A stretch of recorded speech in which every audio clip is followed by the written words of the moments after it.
तो उसकी वजह से पेशेंट की नींद पूरी नहीं होगी, जिसके सिम्टम्स उस फ्रैगमेंटेड स्लीप, मतलब वो जो नींद उसको टूटती रहती है, उसकी वजह से अगले दिन सुबह उसको सुस्ती आती रहती है, डे टाइम स्लीपीनेस जिसको बोलते हैं। सो बाद में चिड़चिड़ापन आ जाता है, ऑफिस में काम करने को मन नहीं करता। अगर बच्चों में होता है तो उनके स्कूल में ध्यान नहीं दे पाते, तो उनके ग्रेड्स डाउन चले जाते हैं। सो anger, bouts of anger, mood swing, ये सारी चीज़ें होती हैं एडल्ट्स में, जो कि, और ये तो सिम्टम्स हो गए। उसके साथ इसका असर जो होता है वो obstructive sleep apnoea is an independent risk factor for कि पेशेंट को ब्लड प्रेशर भी हो सकता है कुछ सालों बाद अगर इसका निदान नहीं किया है। डायबिटीज़ हो जाती है, कार्डियक प्रॉब्लम्स हो जाती हैं, साइलेंट हार्ट अटैक्स हो जाते हैं, एट्रियल फिब्रिलेशन हो जाती हैं। सो ये सारी चीज़ें होती हैं जिसके लिए बहुत ज़रूरी है कि हम इसकी प्रिवेंशन करें, या इससे इसको प्रिवेंट करें ताकि ये सब चीज़ें ना हो।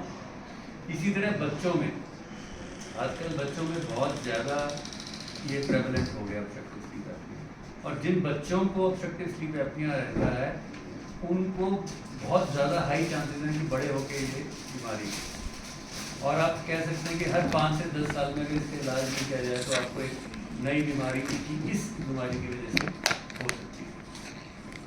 और एक चीज़ जो हम कॉमनली एम्फेसाइज करते हैं पेरेंट्स को, जिन बच्चों की बात कर रहे हैं, जिन लोगों को एडिनोइड्स एंड टॉन्सिल्स की इन्फेक्शन होती है, ये जो फास्ट फूड है ना, हमारे कंट्री में पूरा इन्वेजन हो गया है। और फास्ट फूड में जितने फास्ट फूड है दे कंटेन प्रिजर्वेटिव्स, एंड हम लोग प्रिजर्वेटिव से एक तरह की फूड एलर्जी से इन लोगों को, बच्चों को सब्जेक्ट कर रहे हैं, जिसके कारण जो पहले इतना इंसिडेंस नहीं था। एक तो है कि सबसे इम्पोर्टेंट चीज़ है कि children are inactive these days, कम खेलते हैं, ज़्यादा कंप्यूटर गेम्स खेलते हैं, ज़्यादा कुरकुरे खाते हैं, ज़्यादा पिज़्ज़ा खाते हैं, ज़्यादा बर्गर खाते हैं, जिसके कारण और भी इनएक्टिविटी के कारण ओवरवेट होते हैं। और फिर देन उनको एलर्जीज होती हैं, जिस एलर्जी के कारण उनको एडिनोइड्स एंड टॉन्सिल्स की प्रॉब्लम होती है। ऐसे जैसे डॉक्टर संदीप ने बताया कि इतना सीवियर होता है कि बहुत लोग बच्चों को इमरजेंसी करके लेके आते हैं दिखाने के लिए कि ये ऐसे बच्चा सो ही नहीं पा रहा है, उठ जाता है मुंह खोल के, एंड उनके फेसेस जो है, उनकी जो शक्ल है वो चेंज हो जाती है, जिसको हम कॉमनली मेडिकल jargon में एडिनोइड फेसेस बोलते हैं, जो डॉक्टर्स कैन आइडेंटिफाई। बट उनकी सबसे इम्पोर्टेंट चीज़ है कि टीचर्स एंड पेरेंट्स नोटिस कि their performance is going down.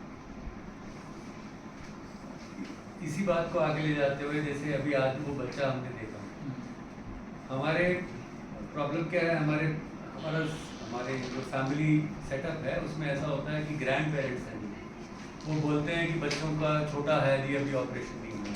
Parents डरते हैं अभी छोटा है, ऑपरेशन नहीं हुआ। बट ये ऑपरेशन छोटे बच्चों का ही करना है ताकि वो स्टेज ही ना पहुँचे।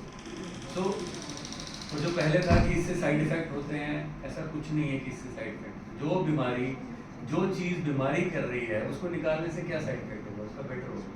सो ये भी एक बहुत ज़रूरी बात है जो हम अवेयर कराएं अपनी पब्लिक को कि ये ऑपरेशन छोटे बच्चों के लिए, ये छोटे बच्चों को ही होगा, तो इसलिए उसकी वेट नहीं करने की भी बड़ा होगा, तब तक तो उसका नुकसान हो जाएगा, वो नुकसान होगा।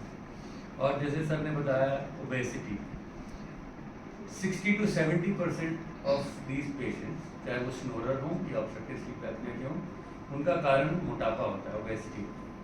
और ओबेसिटी एक ऐसी चीज़ है कि जो ठीक कर सकते हैं, जिसको हम रोक सकते हैं। तो हमारी कुछ स्टडीज़ भी हैं, हमने डिपार्टमेंट में एक प्रोग्राम चलाया है जो कि एक डेडिकेटेड कस्टमाइज्ड प्रोग्राम है, जिससे हम मोटापा कम करते हैं या वेट कम कर सकते हैं। और डाइटिंग नहीं करनी है, डाइटिंग की कोई ज़रूरत नहीं, सिर्फ समझने की ज़रूरत है कि क्या खाना है, क्या नहीं खाना है, ये खाने से क्या नुकसान होगा। तो एक वो पूरा साइंटिफिक प्रोग्राम है जो हमने शुरू किया, जिससे